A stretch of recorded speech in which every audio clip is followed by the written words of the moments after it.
प्रिय विद्यार्थियों,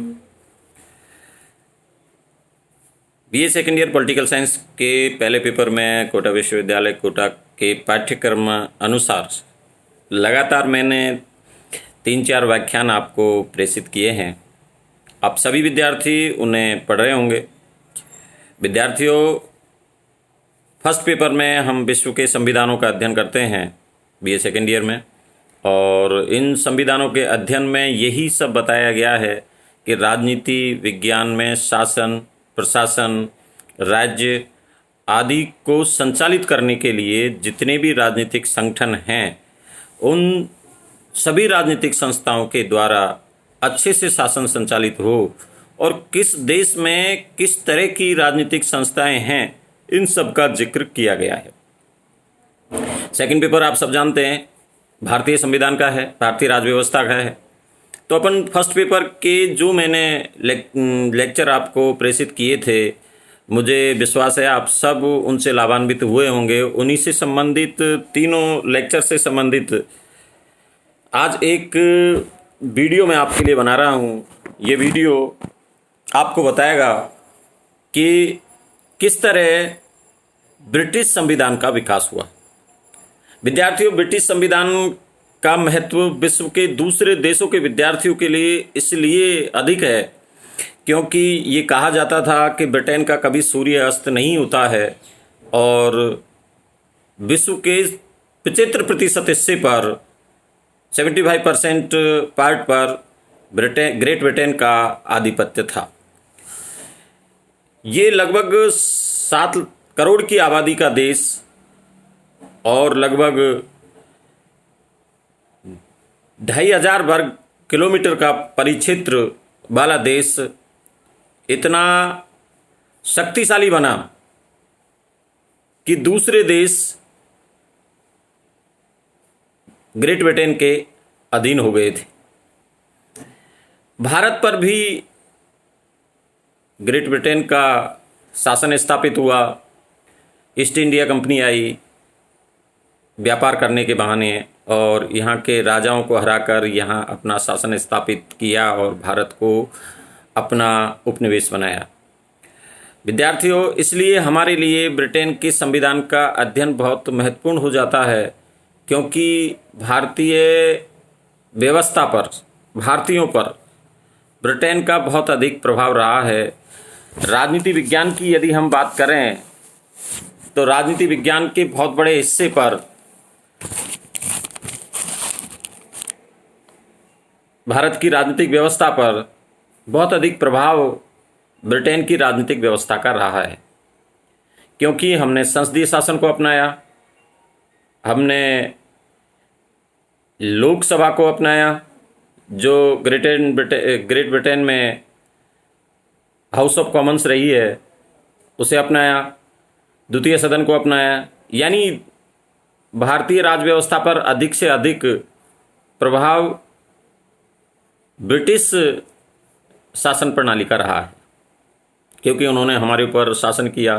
तो जैसी वहाँ व्यवस्था थी वैसी ही व्यवस्था उन्होंने यहाँ भी प्रारंभ कर दी और उन्हीं व्यवस्थाओं को हम आगे बढ़ाते चले गए और भारतीय संविधान में उन सबको स्थान हमने दिया। विद्यार्थियों, ब्रिटिश शासन के लिए कहा जाता है कि 5वीं सदी से जो राजनीतिक संस्थाओं का विकास शुरू हुआ वो 20वीं शताब्दी के प्रारंभ तक चलता रहा और वर्तमान में भी चल रहा है क्योंकि ब्रिटेन का एक ऐसा संविधान है जो विकसित संविधान है, अलिखित संविधान है, जहाँ के अधिक से अधिक प्रावधान लिखे हुए नहीं हैं। समय समय पर कुछ अधिकार पत्र, कुछ संवैधानिक विकास के अधिनियम पारित किए गए, वो ही लिखित है। बाकी अधिक से अधिक हिस्सा आज भी अलिखित है, अभिसमयों पर आधारित है, परंपराओं पर आधारित है। विद्यार्थियों, इसको हम 6 काल में विभाजित करते हैं: एंग्लो सैक्सन काल, नॉर्मन एंजीवन काल, प्लेगनेट लंकास्ट्रियन काल, ट्यूडर काल, स्टुअर्ट काल और अंत में हैनोवर काल। ये 6 काल विभिन्न शताब्दियों में चलते रहे हैं और राजनीतिक संस्थाएं लगातार विकसित होती गई। प्रारंभ में जब हम संसद की बात करते हैं, जो वर्तमान संसद है वो वहाँ एक बिटनेज मोट कहलाती थी। बिटनेज मोट को जब राजा ने नुकसान पहुंचाया, उसे एक तरह से रद्द कर दिया। उसके बाद क्यूरिया रेजिस अस्तित्व में आई, प्रिवी काउंसिल आई। प्रिवी काउंसिल जो आगे जाकर कैबिनेट का रूप जिसने धारण किया, और बिटनेज मेट बाद में संसद बनी। तो विद्यार्थियों, इसी तरह राजनीतिक दलों का वहाँ पर विकास हुआ, प्रधानमंत्री के पद का विकास हुआ। इनमें महत्वपूर्ण काल जो रहा है वो स्टुअर्ट काल रहा है। स्टुअर्ट काल एक ऐसा काल रहा है जो 1603 से 1714 तक चला। इस काल में राजनीतिक संस्थाओं का अधिक से अधिक विकास हुआ था और इस विकास में महत्वपूर्ण भूमिका जो राजा की रही, जो बहुत ज़्यादा अपनी शक्तियों को निरंकुश रूप से स्थापित करना चाहते थे, उन्होंने लोकतांत्रिक संस्थाओं को एक तरह से समाप्त करने का प्रयास किया था।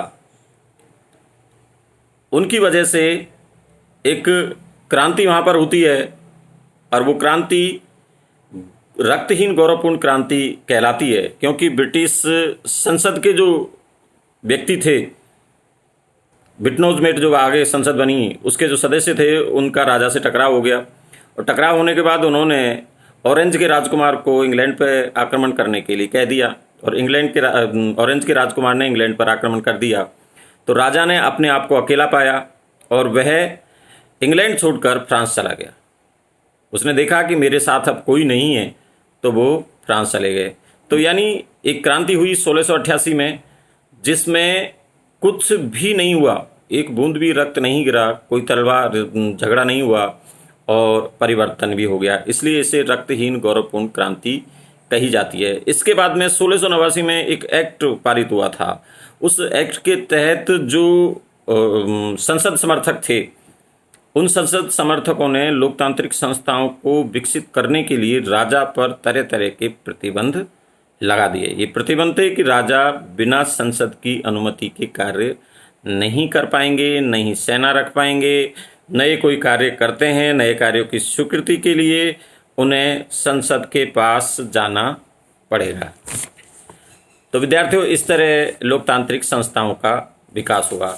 इसी तरह महत्वपूर्ण जो काल रहा है हैनोवर काल, जो 1714 से आगे चलता है।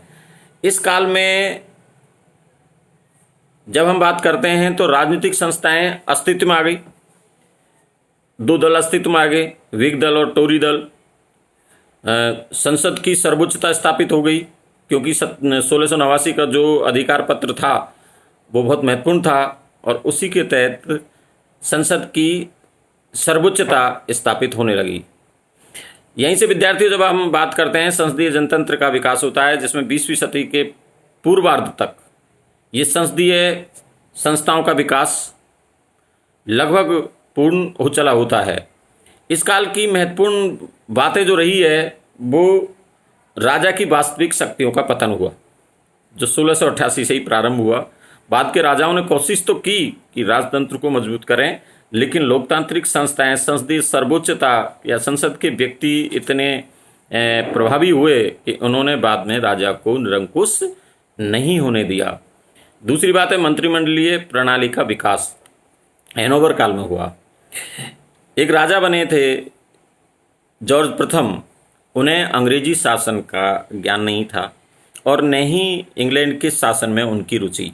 तो उन्होंने कैबिनेट की मीटिंग जो हुआ करती थी, उन मीटिंग में बैठना बंद कर दिया और उन्होंने वहाँ एक उनके निजी व्यक्ति थे रॉबर्ट वालपोल को कैबिनेट की बैठक करने का कार्य सौंप दिया।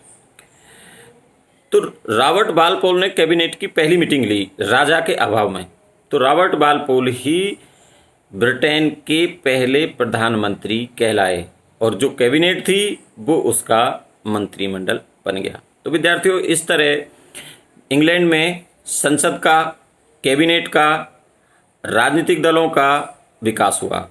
इसी विकास के साथ एक और जो चीज़ जुड़ती है वो चीज़ है विद्यार्थियों, लोक सदन का लोकतंत्रीकरण।